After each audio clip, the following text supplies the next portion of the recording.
Vision deny करके अपने लिए एक अलग कंपाउंड लेते हुए। लेकिन उनको एक और चीज ध्यान रखनी पड़ेगी कि सामने है टीम इंसेन, और टीम इंसेन की एक आदत है क्रैट, अगर उन्हें वो खून का स्वाद आ गया, एक बार भी उन्हें वो फिनिशेस मिलना चालू हो गए तो फिर नहीं रुकते वो। एक बार खून लग जाए इन शेरों पे तो फिर भाई आपको पता ही है कल का गेम भी इन्होंने क्या ही खेला था, बैक टू बैक फिनिशेस निकाले थे और सबको फॉल बैक करने पे मजबूर कर दिया था। बट दे आर इंटेलिजेंट, आदि को पता है कि कैसे अपने रिसोर्सेज को यूज करना है और गेम के अंदर बड़ी पिक्चर देखनी है। 44 प्लेयर बचे हैं इस छोटे से कंपाउंड के अंदर, मल्टीपल टीम्स एक दूसरे की ताक लगा रहे हैं। बट WSB आर्विन ये प्लेयर अकेला बचा है, इनके जितने भी सहपाठी थे, जितने भी थे, वो सब गेम को ऑलरेडी छोड़ चुके हैं। बट ग्लोबल ई-स्पोर्ट के dark Lord finally stepping up big time, Octavius को गेम से बाहर निकाला और यही प्लेयर था जिसने कल अकेले वन मैन गॉडलाइक को स्कोर आउट किया था।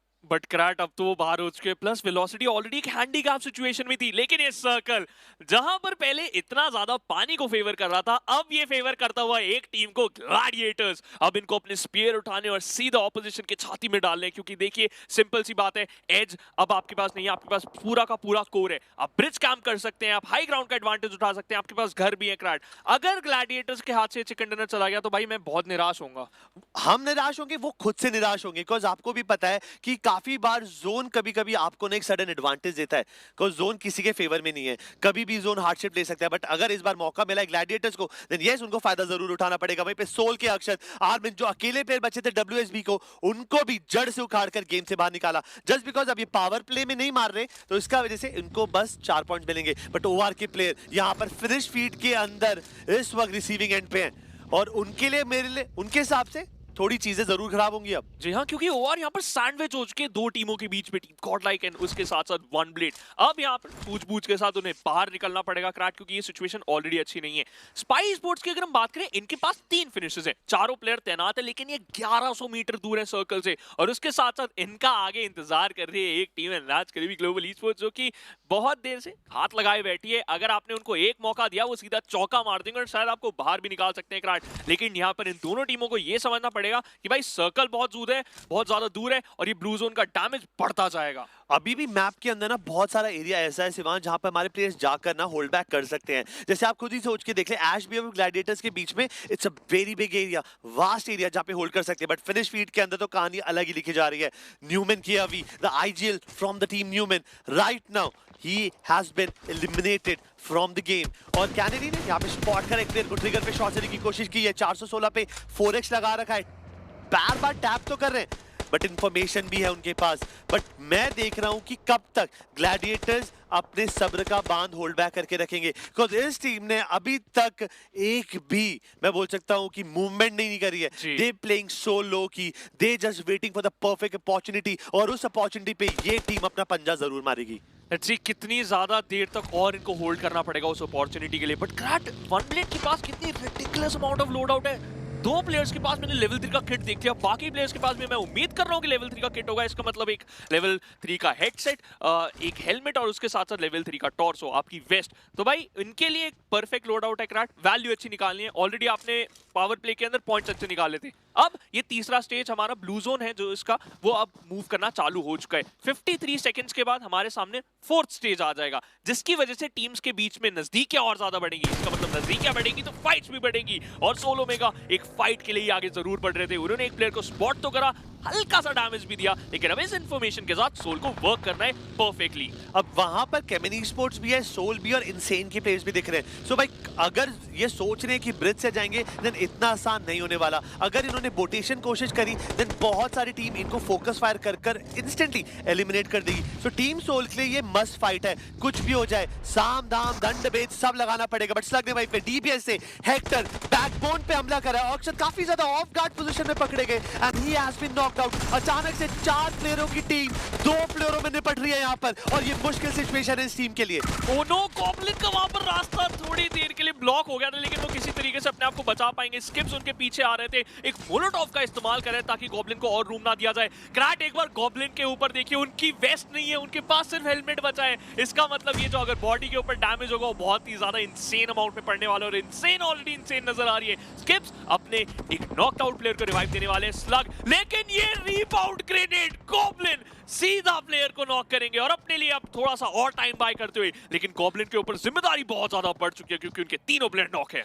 ऐसी सिचुएशन में तो हाथ फूलने लग जाते हैं, बट गॉब्लिन का पेशेंस देखिए। ये एंट्री फ्रैगर आज सब्र से खेल रहा है। ये एंट्री फ्रैगर हर एक सिचुएशन को एनालाइज करके खेल रहा है। अगर इस ग्रेनेड से और जलवा दिखाए फायदा हो सकता है, रिकोशेट करना चाहता है प्लेयर, बट ये ग्रेनेड की टाइमिंग लास्ट मोमेंट में बदल दी। अगर उन्होंने कोशिश करी होती ना, मजा ही आ जाता। बट गॉब्लिन भाई पिस्टल को कंप्लीट करेंगे। ये फाइट काफी ज्यादा जरूरी है। अगर जो टीम यहां से जीतेगी ना, उसको एडवांटेज मिलेगा, because Kevin esports already bridge के आसपास है। एक अगली फाइट होगी, बट ओमेगा को टाइमली रिवाइवल यहां पर पॉसिबल करा जा रहा है। बट हेक्टर को क्या वो बचा पाएंगे? अफसोस, आदि का ग्रेनेड यहां पर हेक्टर को कंप्लीट कर देगा। बहुत सारी कैजुअलिटी झेलनी पड़ रही है दोनों टीमों को, लेकिन इन दोनों टीमों को ये भी समझना पड़ेगा सिर्फ 40 सेकंड है। अक्षत हाथ में वो ग्रेनेड ही रखा रहेगा और उनको फिनिश कर दिया, इंस्टेंटली नॉक कर दिया जाएगा। गॉब्लिन जंपिंग शॉट लेते हुए M416 पे यहां पर स्विच करेंगे। वो 3 टाइम्स ओपन करा और अच्छा ये वहां पर नहीं लग पाया क्रैट, क्योंकि अगेंस्ट स्किप्स नॉर्मल अपने शॉट्स ले रहे थे और कितने ब्यूटीफुल तरीके से यहाँ पर सोल को बाहर निकाला है।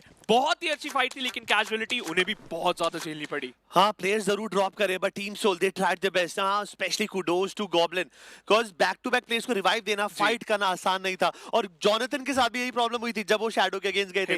वो 416 पे 3x अभी तक ना थोड़ा सा मनूस प्रूव हो रहा है। तो भाई अगर वहीं पे हिप फायर रेड डॉट होती ना, फायदा हो सकता था। बट ये वो फाइट है जो हम आपको नहीं दिखा पाए। ग्लोबल ई-स्पोर्ट्स और ओजी आपस में भिड़ी और ग्लोबल ई-स्पोर्ट्स से काफी खूबसूरत तरीके से ग्लोबल ई-स्पोर्ट्स को यहाँ पे गेम से बाहर निकाला ओजी ने। फिर उसके बाद हमने इनसेन और सोल की फाइट देखी, जिसका दूसरा पीओवी हमें टीम इनसेन की तरफ से देखने को मिला कि उन्होंने क्या यहाँ पर कदम उठाए थे और काफी ब्यूटीफुल तरीके से वहां पर फिनिश ऑफ करा। लेकिन क्रैक ये चीज तो है, ये हिप फायर उन सारे प्लेयर्स को पनिश कर रही है जो कि क्लोज रेंज में अनफॉर्चुनेटली 3 टाइम्स इस्तेमाल कर देते हैं। अब ये सर्कल बहुत ही ज्यादा अजीब बनता हुआ उन टीमों के लिए जो कि H2 जहां पर खेलना पसंद कर रही थी। क्योंकि देखिए ब्रिज कंटेस्टेशन में है। कल हमने सैनॉक के अंदर देखा था कि एक ब्रिज ने सारा का सारा यहाँ पर जो मजा है वो किरकिरा कर दिया था उन टीमों के लिए जो कि कंपाउंड के अंदर खेल रही थी। ग्लैडिएटर्स के पीछे स्पाई है, केविन ई-स्पोर्ट्स के साइड में इनसेन आती हुई, और क्या इनसेन देर के आ रही है।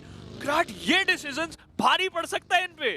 ये एक बहुत बड़ा गट्सी मूव रहेगा टीम इनसेन की तरफ से। आदि अगर पुल ऑफ कर गए देन भाई लिटरली 21 तोपों की सलामी जरूर बनती है इस प्लेयर के लिए। But zone her bar Gladiators और केमिन ई-स्पोर्ट्स के फेवर में जा रहा है। इनका जोन प्रेडिक्शन गेम बहुत ज्यादा स्ट्रांग है, बट इनसेन के पास एक छोटा सा आइलैंड है। इस आइलैंड के बलबूते पे ये टीम थोड़ा तो फायर पावर जरूर दिखा सकती है, बट इनको ध्यान देना पड़ेगा बिकॉज ऑलरेडी केमिन ई-स्पोर्ट्स की जो चील जैसी आंखें हैं ना, वो इनको देख चुकी है और उन्होंने ऑलरेडी एक अच्छा खासा एंगल लगा रखा है। So they have to be very careful. But जो टीम्स अभी भी ब्लू जोन में है, they have to make sure कि टाइम रहते वो सर्कल के अंदर आ जाएगा। जो ब्लू जोन है अब देगा लीथल डैमेज। लीजिए, इन सब के बीच में आप डैमेज की बात कर रहे थे। कैंड्यूज ब्लू जोन से यहाँ पर नॉक हो जाते हुए एक और प्लेयर रॉकस्टार भी यहाँ पर नॉक हो जाएंगे just because of that blue zone. One blade ने शुरुआत बहुत अच्छी करी थी। 8 टोटल फिनिश पॉइंट्स उन्होंने एकत्रित करे थे पावर प्ले की वजह से। टोटल 9 फिनिश हो चुके हैं उनके पास क्रैट, जो कि एक काफी इनका मनोबल बढ़ाएगा जरूर। लेकिन सिर्फ जादू बचे हैं। 6 फर्स्ट एड किट है, बूस्टर बार इनका फुल होकर रखा है, 350 मीटर इनको दूर जाना है। लेकिन इनके सामने टीम गॉड लाइक है जो कि गेट कीप करती हुई। जस्टिन इतना ज्यादा ऑफ गार्ड सिचुएशन में पकड़े जाएंगे ग्लैडिएटर्स के लिए एक अच्छी खबर नहीं है क्रैट, क्योंकि अब स्पाई धावा बोल सकती है उनके ऊपर। ध्यान देना पड़ेगा, थोड़ा सा सब्र से काम लेना पड़ेगा क्योंकि टीम गॉड लाइक भी आसपास है। It can be a big blunder for Gladiators. उन्होंने अभी गॉडल अब फाइनली अपने असली रंग दिखाते हुए दिख रही है बिकॉज़ एस पावर ने इस फ्रैगफेस्ट के अंदर आग लगाना चालू कर दिया है। कल तो जरूर टीम मीटिंग हुई होगी टीम गॉडलाइक की, भाई क्या हो रहा है। पहले दिन चिकन डिनर निकाला, उसके बाद 2 दिन के अंदर हम कहां गए, हमारी प्रेजेंस का है, हमारा वजूद का, हमारा अस्तित्व का है। और फाइनली लीग वीक के डे 1 पर ये टीम अब एक अच्छी बीच में खेल के दिखा रही है। टॉप 8 के अंदर नजर आ रहे हैं क्रैट। सर्कल इनसे ज्यादा दूर नहीं है, लेकिन सिर्फ एक दिक्कत है, ये एक ऐसा जोन है जहां पर आपको ओपन ग्राउंड के अंदर अपना व्हीकल्स का इस्तेमाल करना पड़ेगा। हमने हमेशा से बोला है व्हीकल्स आपके बेस्ट फ्रेंड है, वो आपको एक जगह से दूसरी जगह पर डिस्प्लेस करते हैं लेकिन आपको पनाह भी देते हैं। जादू को यहाँ पर इंस्टेंटली फिनिश ऑफ कर दिया जाएगा। एस पावर की एचपी भले ही थोड़ी सी यहाँ पर कम है क्योंकि वो नॉक होकर रखे, लेकिन उनको भी रिवाइव मिल जाएगा क्रैट। लेकिन वन ब्लेड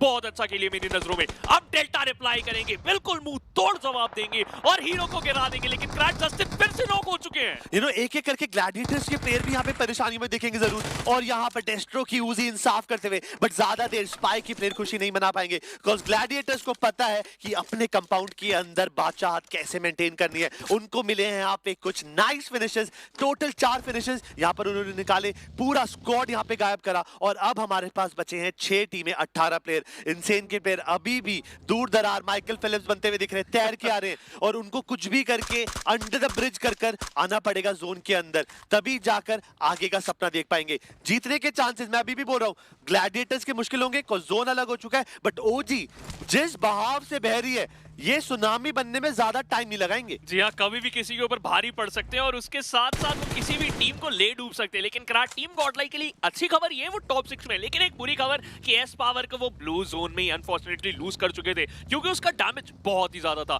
2 फिनिशेस टोटल इनके पास आ चुके हैं, 17 यहाँ पर प्लेयर्स बचते हैं और 6 टीमें क्राट। अब ये जो सर्कल है केविन को बहुत अच्छा फेवर कर रहा है, लेकिन वहां पर एक हुकुम का इक्का टीम इंसेन भी चलती हुई। They have a very very interesting plot too, they are plotting, but shadow का ये मूव बहुत इंटरेस्टिंग हो सकता है। हाइजिल एक अच्छा काम करते हुए सीधा गाड़ी अपनी आगे बढ़ाएंगे, ध्यान जरूर खींचा है क्राट, लेकिन उनको एक चीज ध्यान में रखनी पड़ेगी कि थोड़ा सा सेफ रहना पड़ेगा, कहीं से भी शॉट पड़ सकते हैं और इन सब के बीच में केविन ईस्पोर्ट्स ओजी को पनिश करती हुई।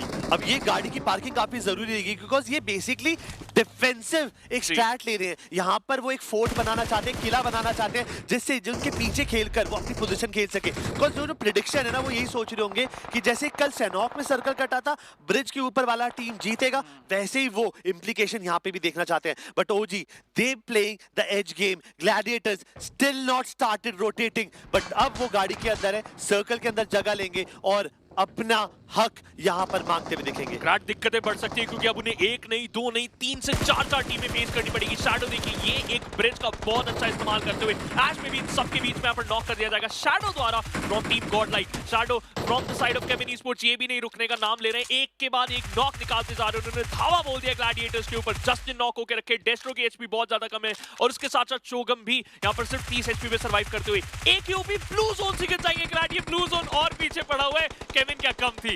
मेरे हिसाब से ओजी के पास काफी समय था कि वो गेम के अंदर वापसी कर सकते थे, बट उन्होंने पता नहीं बहुत लेट रोटेशन करी। बट ओआर के जो जेली अकेले बचे हैं इन्होंने यहाँ पर जॉनी का गेम कर दिया खराब, सीधा गेम से बाहर करा। वन प्लेट के जो जादू थे जो अकेले बचे थे उन्होंने एस पावर को खाया और जेली जो अकेले बचे थे ओआर के उन्होंने जॉनथन को खाया। And this is not looking good for team Godlike. But OG के लिए भी परेशानियां बढ़ेंगी बिकॉज गॉडल के जो बाकी प्लेयर्स हैं उनको हम कम नहीं हाँक सकते। जी गॉड का ग्रेनेड और ओजी के लिए बहुत बड़ा अपसेट। ग्रेवयार्ड बना दिया था वहां पर ओजी के लिए जी गॉड के ग्रेनेड ने, लेकिन अब ऐसा ही कमाल उनको दिखाना पड़ेगा। जेली ने डेस्ट्रो को फिनिश कर दिया यहाँ पर just because of that vehicle explosion क्राट। ये एक बिल्कुल भी अच्छी खबर नहीं है। ग्लैडिएटर स्पोर्ट्स अब 3 में नजर आने वाली है। जस्टिन भी यहाँ पर गिरते हुए केविन स्पोर्ट्स के शैडो एक कमाल करेंगे। On the other side Godlike के शैडो हाथ लगाए बैठे शोगन के ऊपर, एक अच्छा ग्रेनेड कमाल कर सकता है। इनके पास हेल्थ यूटिलिटीज के नाम पे कुछ भी नहीं है क्राट, 5 ग्रेनेड है और एक जज्बा, क्या गॉडलाइक के लिए काफी रहेगा? I think so yes. You know it was very obvious, अगर आप पिलर्स के अराउंड खेल रहे हो देन हमारे प्लेयर्स इतने केपेबल हैं कि वो अच्छा कुक ग्रेनेड आसपास फेंक कर फिनिशेस उठा सकते हैं। ये टीम पूरा एंजॉय कर रही थी जोन के अंदर, बट जिस तरीके से गॉडल खेल रही है लाजवाब। अब इन्होंने अपने हक के लिए लड़ा है, इन्होंने रोटेशन करी है, इन्होंने ब्लू जोन टैंक करा है, इन्होंने फाइट करी है और फिर से अभी भी तैयार। ये जेली हार मारने को तैयार ही नहीं है, अकेले ये चल पड़ा है। बट जो शैडो है वो अगले डब्बे पे छुपे हुए हैं, टीपीपी ले रहे हैं। ये क्लीन मौका है यहाँ पर केविन स्पोर्ट्स के लिए कि वो आगे बढ़कर कर सकते हैं, बट जेली को यहाँ पे फोर्स किया जाएगा। बट मुझे समझ ये नहीं आ रहा कि शैडो, बट पीछे से प्रेशर आ रहा था यहाँ पर शैडो को, तभी जाकर उन्होंने किया। फाइनल 2 टीमें बची है और 5 प्लेयर। क्या ये इंसेन है? इंसेन कैसे अभी तक बची है ये भगवान ही जानता है भाई। ये तो इंसेन ही जानते हैं, भगवान ही जानते हैं, लेकिन आदि इन सब के बीच में अभी तक सर्वाइव कर रहे हैं। इट्स अ 1v3 सिचुएशन और उनको फिनिश कर दिया जाएगा कालान के द्वारा। और वो फाइट नाई वजूद के लिए लड़ रहे थे, सर्कल के अंदर जाने के लिए लड़ रहे थे, लेकिन उसके साथ साथ अपने प्लेयर्स बचाना भी चाह रहे थे। गॉब्लिन की जो अप्रोच थी it was fine like sugar, लेकिन अनफॉर्चुनेटली क्राट ज्यादा देर तक उसे मेंटेन नहीं कर पाया। ये फाइट की प्रॉब्लम क्या थी कि केविन स्पोर्ट्स ने ना ब्रिज पे बिल्कुल एक वो कैंप बना रखा था। उनको पता था कि वो ब्रिज से रोटेट नहीं कर सकते। एक ही तरीका था कि फेरी पेरी के आसपास से कोई बोट मिल जाए, तैर के निकल जाएंगे तो बात बच जाएगी, वरना तो आपको अपना फेट को एक्सेप्ट करना ही पड़ेगा। बट भाई इस टाइम पर जेली के लिए तो ना मतलब मैं सैल्यूट देना चाहता हूँ। बिल्कुल इस प्लेयर की टीम बहुत पहले बाहर हो गई थी। I don't know how he made sure जाने से पहले बहुत सारे स्क्वाड्स का गेम खराब करके गए। गॉडल वाज ऑल